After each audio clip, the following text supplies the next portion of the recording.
Oh my God, now I'm all giggly. Hey guys, I'm Rick and that is One Big Pile of Bricks filming live on location here at Brickvention 2023 with our amazing guest, Jan Beyer. Woo! Hello Jan, how are you? Hello Rick, I'm very well. It's lovely to see you. I appreciate it. Brickvention appreciates you making it all this way. We've known each other for like 14 years-ish, I think. Yeah, I visited you a couple of times in Denmark. I understand the travel length to get to Denmark. So how was it coming all the way from Australia to Denmark? So I not envy you for being that far away and understand now the travel lengths. On paper it looks long, but in plane it's even longer. Yeah, it does. Really long trip. And how was the flight? Flight was good. It was a lot of stopovers, but it was really good. You stopped in Bali as well? Yes, only to transit, so it was like 2 hours on Bali. Oh wow, okay. Yeah. So how do you find Brickvention overall with all the other Lego events you've done around the world? It's a very, very good event. So it's one of the state-of-the-art top events I experienced. So really lovely people, lovely mocks, lovely venue. So really good. And what's it like working for a company like Lego and seeing the changes of Lego over the last 10 years? Yeah, it's crazy. There has been so much development. There's so many new people coming to the hobby. There's so much development in the mocks you see around.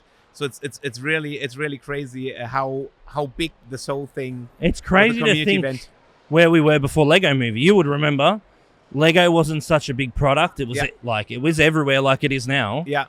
But how have you found with the new AFOLs coming into the Lego brand? How have you found the engagement with people? Yeah, I think we need to find good ways to integrate the new AFOLs, or to integrate people that are probably a bit lower affinity yet, but how to get them into the AFOL community and how to integrate them, how to give them a great opportunity to experience what it means to not only build Lego set, but also to create your own ideas with Lego bricks. I think that is a challenge we are constantly facing, and we really want to find a good solution for. Well, and do you find that the digital space is affecting Lego as well?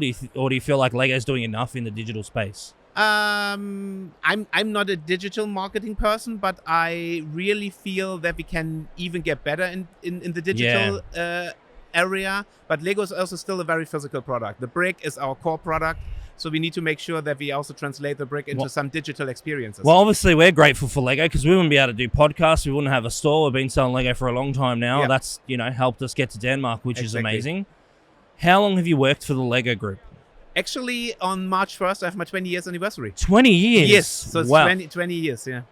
I assumed you were a lot younger than that, so that's fine. Oh, thank you very much. That's fine. I thought you were a lot younger. I started when I was 5. Well, so with the massive changes that's happened with Lego, explain to everyone listening and watching at home, what's your current job role at Lego and how do you fit into the whole mix? Yes. So my job role has changed a bit over the years. I always was focused on the AFOL community somehow. I worked as a community manager for many years. Yeah, you were there a long time. Yes, I started working with the community around 2005. And then it gradually started to do some stuff in Western Europe. Then it was Eastern Europe. Then it was Asia. I always supported actually people in Australia. Wow. Without ever travel there. It's my first time in Australia. Oh, it's your first time. It's my Welcome. very first time. But I always supported the people in Australia because the community in Australia is a very big and a very active community. So that was lovely to work with the community. Yeah. And now the focus slightly has changed because I was focusing as a community manager on spending a lot of time on engagement and discover the community, discover what groups are out there, get them into the fold of recognized communities we work with. And now the job has changed a bit that I'm doing more integration between the AFOL community and the business. Wow. So it's more something, for example, work with the Lego house or the Lego campus we have in Billund to see how they can do activities for the Lego community, for the AFOL community. Working with our people in the local sales offices to help them to understand how we can work with the AFOL community, teach colleagues around the AFOL community, but also still running events like Brickvention, AFOL networking events, so very big events where we get a lot of AFOLs to get together. So supporting those and seeing these events as another channel where we can create engagement, create experiences, but also show our digital and physical products. Oh, that's awesome. So have you enjoyed the last 20 years working for the biggest brand on the planet? That's a loaded question. That's a question, and of course, in every job you have up and downs. Yeah. That's totally normal. It's the way it is. We're the same. But I would say if I not would have enjoyed it, I would not have been there for 20 years. 20 years is a long time. And it always has been fun. In Denmark, usually they say you should change your job after 5 years because you get kind of used to it or Yeah. it's too boring. But I think the community and the work with the community has given me so many new experiences, challenges, possibilities. So it never has been boring. It always has been fun, meeting new people, seeing so many things, working for the community. It's also my hobby. It's not only my job, it's my hobby. Because if it would only be my job, you could not do it. So were you into Lego before you joined the brand? Yes, I were. Wow. So Yes. you were an AFOL? Back then, You were young. Aware So of the term AFOL, I must say, because it's quite some years ago, and I was not aware that there actually was a community. But I remember myself buying some of the first UCS Star Wars sets Wow. in the Legoland in Billund, actually. Wow. So they had the X-Wing and the TIE Fighter, the UCS Real version. original. So Worth I a lot of money now, those Yes, sets. I bought those, and I got really excited about seeing them. So and there was I always loved to build Lego bricks.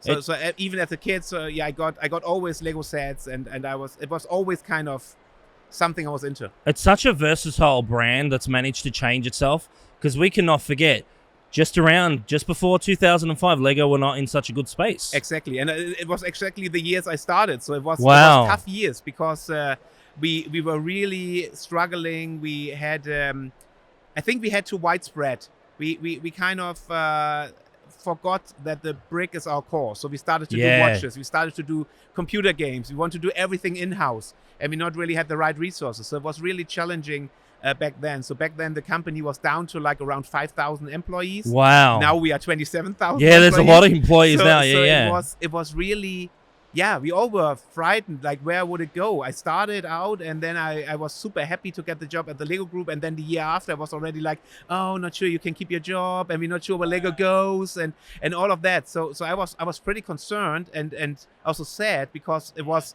a product I knew for all of my life, kind of. And suddenly it's probably in danger to go away. And then luckily we got Jan Beyer on board, and everything turned. He focused again on the brick. Kjell and him traveled to AFOL events. He traveled to the US. He traveled to Taunsteinland in Germany. I joined them. The community really gave them the idea what is the core. So they learned it's actually the brick. It's actually our most interested users. We need to listen to them. We need to do what they are interested in, and that saved the brand at the end also. Well, you look at the brand where it is now, you'd never think, with 5,000 employees, and nearly think about selling off the company to now it's one of the biggest companies in the world. It is a fantastic ride. It was so crazy to get there, and to being the biggest toy manufacturer in the world, and to, because you would not believe that Mattel and Hasbro and all these other brands, they're so big, but suddenly we're getting bigger than those, and we are selling so many sets and getting such, year after year, getting a better outcome of the business, and having more people that love it's always great. When I fly anywhere, people's like, hey, and what you are doing? And then I start to say, hey, I work for Lego, and everybody gets a smile. Everyone's like, oh my God, I have so many ideas, and as a kid and whatever. So it's a fun. When I went here, I talked like almost half an hour with the immigration people. Wow, that's amazing. About like, hey, what are you doing here? Yeah, I'm going to an exhibition. What's that about? Yeah, it's about Lego bricks. Oh, Lego bricks. Wow. And I had Lego as a kid and whatever. Yeah. So they never, almost not let me go at immigration because they wanted to chat about the exhibition. Well, at least you were let in with no issues, because it'd be a shame if you weren't here today. Yeah. How have you found the last couple of days of this event overall? It's mind blowing. I think it's so. People are very welcome. Not that I say I not had expected that it's nice people, because Australians are really good in traveling to other places. I met a lot of Australians in Europe, so you are probably used to travel because you're far away from everything else, so you're more likely to, hey, let's go there. In Europe, it's kind of, hey, you drive for 2 hours, then you're in the next country, then you go for another 2, you're in another country, and here it's really like you need to fly for a really long time to get somewhere. So much distance. Probably that makes you more used to travel to somewhere else if you want to see something different. So people are super welcoming.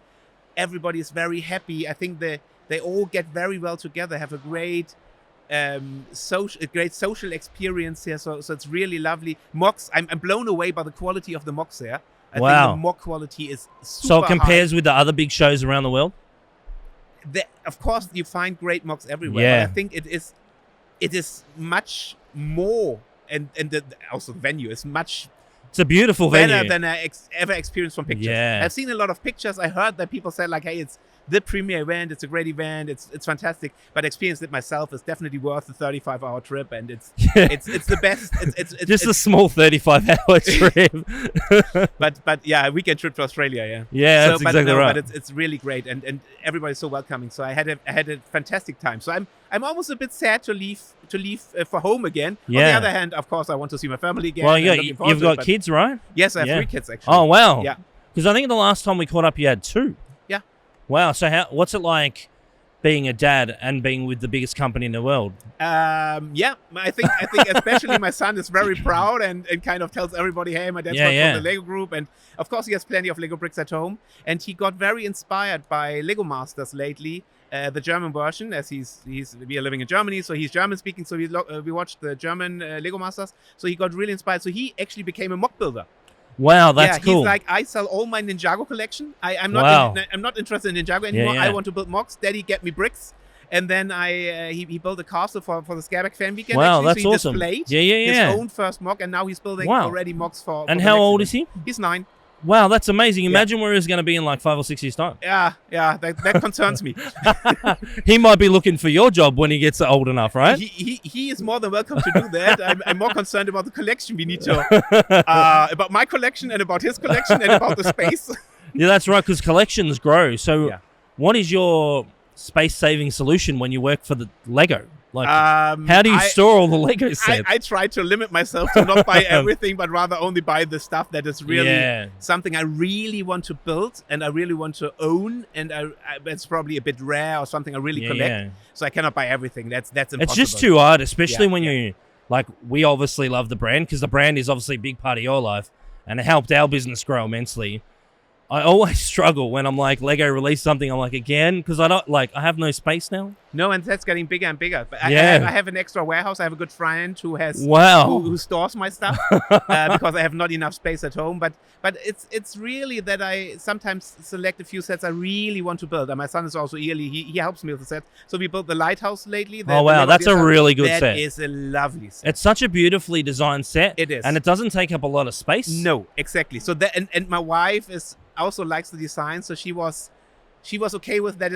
It's displayed in our living room. Yeah. Usually there's not much Lego in our living room. Sounds a but bit she like said, our house, but that's it's only fine. selected. So we have Sesame Street, we have the bonsai tree, we have the flower bouquet. Yeah. We have the lighthouse now. Yeah, yep. And then I got sometimes I have a few models over the years gotten from some LCPs. So I have a few LCP models displayed, but that's it, which is in Wow. the living room, and Yeah. then the rest is in my little Lego room. So what's it like, having to be on the road and traveling to events? Is it hard because you've got a family back home? Yes, of course, and I think especially after I was very used to travel all these years. So in the beginning when I started working with the community, I traveled sometimes 3 weekends in a row. Yeah. So that has been really tough also for family. Now it's less because after COVID we're doing less travel. Yeah. And of course in COVID times it was almost like Everyone was home. a second fatherhood. So I were Yeah. home every day. So the kids were like, great, you are here, Daddy. When are you leaving? My wife also. Oh, you're here every day. That's great. So it's they're happy when I leave because they Yeah. know it's a good experience for me and I meet lovely people and I have a great time. They're also happy when I come home again. So I Yeah. think it's a good mix. But of course I would love to take them, but I cannot take them on this long trip for a weekend. That Wow, would be, 33 hours is a long And trip. it's outside school holidays, so Yeah, I cannot really it not worked out. Because right now, what's the temperature back at home? It's actually 0 degrees and snow. Wow, so how did you find a temperature change coming to Australia? Luckily, it's not too hot Yeah. right now because I heard that there were like 38 degrees a couple of days ago. There was a few scary days there That last would week. probably have killed me, but I think it was super easy for me to adjust to the time change because getting here, because at home it's usually dark. You get probably sunlight, if you get sunlight. Yeah, Let's say it's get lighter from 9:30 in the morning, and then it gets dark again at 4:30. It gets dark really early. Yes. And it's cold and it's gray. And here it's kind of, you get out, you have sunshine, you have 25 degrees, which is usually summer, what we have, that's maximum more or less. So it's really easy. I have a great time here. It's super easy, super nice. So it makes it easy to go here. So do you think with the success of the Lego movies and Lego Masters, that's what's helped to grow the brand so bigly? At least it is. I think Lego has been always a very known brand. Yeah. I think whoever you met, they knew Lego or the Lego brand, but I think it helped to put us more on the agenda. It helped to give people a better understanding of what it actually is, what you can do. I still feel we should probably spend a bit more time on also showing that Lego actually is a creative toy. We did that in the 80s, where we had like my favorite advertising is like a new toy every day, because you really could build whatever you like, and AFOLs are doing that, and the AFOL community is showing that. But I can see a lot of people that buy, let's say, if you buy the Titanic, you build it and then you display it. Would you then? A lot of people are afraid of taking it apart again and build something else out of it. So I think we need to be very careful that we not end up in a situation that it's kind of ending up as being display models that are built and then collect dust. I think too, the brand, we're grateful, and obviously you're grateful that the brand is as big as it is, because we can do these amazing events and we got a podcast, but at the end of the day, I think too, we need more creativity. I think, like you said, the Titanic's an amazing set, but it can be something better when you build it to something different. And exactly that is what AFOLs are showing, what Lego Masters is showing, but because I think the show is really, really inspired. My son got so inspired by it, so I really saw it firsthand. You get really inspired by seeing what you can do with the Lego bricks. Instead of only building sets, you can be super creative. You can combine things. You can take a friend set and you can take a city set, and you can build a spaceship out of it. So I think this is really what we should show the people, what we should teach the people, what we should keep on explaining. It's just, I'm always blown away with how big the brand is, because obviously we've grown immensely in the last 10 years. And I sit back, and sometimes, even yesterday, I was talking to some of the guys here, and I'm like, it's crazy to think when Brickvention first started, it used to be in a small room at a university. And then we're at another, but not as big as this amazing building. No, it's fantastic. So with all the creations you've seen at Brickvention, what's your favorite one? Oh, that's a really difficult question, because I think it all has this right in its own. Because I think I admire, because I'm not a good mock builder. Yeah. I admire the people that can be creative, and whatever way you're creative, and then that you display it here, and that because not everybody can build as a very top level. Yeah. You need to learn, you need to try, but I think it is so great to get here and to get the appreciation of the visitors, to get the appreciation of the other AFOLs. What you did is great. I think there are a lot of fantastic. The castle down here. Oh my God! How amazing is it? I got so busy on the Friday when I arrived here, because everybody wanted to chat, so I barely had the time to take pictures. Yeah. And then yesterday, I desperately tried to take a picture of that castle, but it was so crowded with people all the time that I not really could take pictures in the morning and congratulate the builder for it. But there are also a lot of other fantastic. I like the Porsche collection. The super 7-meter spaceship here is mind blowing. There's so many big all the Lego Masters contested stuff is great. I think it's a really great mix for everybody, because also not everybody likes the same stuff. So I think you can come here and you can get an experience of what you can do with a Lego brick. It's not you can build only cars. It's not you can build only ships. It's not you can only build space. You can build whatever you imagine. And I think this is really cool for the public. It's cool for the other AFOLs to see what they're doing.